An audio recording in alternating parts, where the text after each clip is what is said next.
the amount of revenue that would come into the federal government by $1.5 trillion. Estimated the amount of growth, underestimated, the amount of growth in the economy by 5.4%. Dramatically underestimated what would generate in terms of revenue and what it would generate in terms of growth. So let's just say what this is. And by the way, billionaires next year will pay the same tax rate they're paying this year. The people who are going to get hit with a tax increase if we don't do something are those families making less than $400,000 a year, who are going to see their child tax credit cut in half, their standard deduction cut in half, their rates go back up to what they were in 2017, and in my state of South Dakota, the average family is going to pay $2,500 more if we don't do something to extend the tax relief that was passed in 2017. Now, the other thing that Democrat leader got up and talked about is, oh, they're going to be cutting Medicaid. Mr. President, there are a lot of government programs that haven't been looked at in a long time.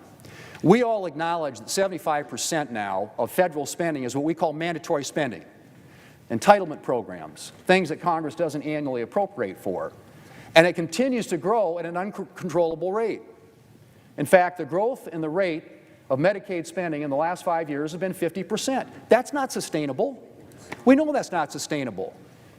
And in the time I've been here, we have never, ever done anything to reform and improve and strengthen these programs that are growing at an unsustainable rate that will wreck our economy and wreck our country if we don't start making some changes. And so, yes, there are some improvements and reforms to Medicaid to make it more efficient, to make sure that the people who are supposed to benefit from Medicaid do, and that it doesn't go to people who shouldn't benefit from Medicaid. Now, most of the increase in spending in Medicaid has been in what we call the expansion population.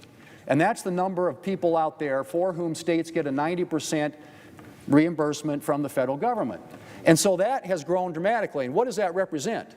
It's a lot of able-bodied adults, people who should be working, people who are perhaps, don't need to be getting the assistance that's designed for people who are disabled and low-income elderly and pregnant moms. That's what Medicaid was about. And states have, with the federal government, a partnership shared for the years at a traditional rate. The expansion population is 90% paid for by the federal taxpayers. And so what do states do? They game the system to get more federal money.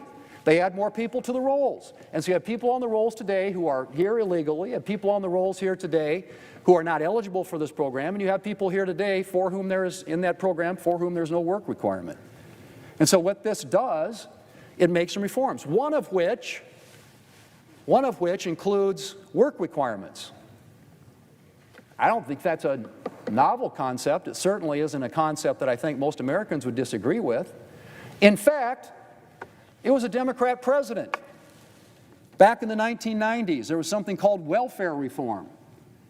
Bill Clinton, a Democrat president, proposed work requirements for welfare recipients. And you want to know something? The work requirements in the Welfare Reform Act passed back in 1996 and signed into law by Democrat President Bill Clinton had stronger work requirements than are included in this bill. Stronger work requirements in a bill passed, signed into law by a Democrat president than what's in this bill, and proposed, I might add, by a Democrat president. So that's one of the reforms that we're making. And these are reforms, Mr. President, are going to make this program stronger, more effective, more efficient, improve it in a way that it gets the assistance to the people for whom it was intended and not to people who are gaming the system. And yes, we address the issue of provider taxes, which has been abused. No question about it. It's another way to leverage federal money, get more federal money into the state coffers, and the states have used it for things not just to cover people, but also for other reasons. And you like states like New York and California who've gamed the system.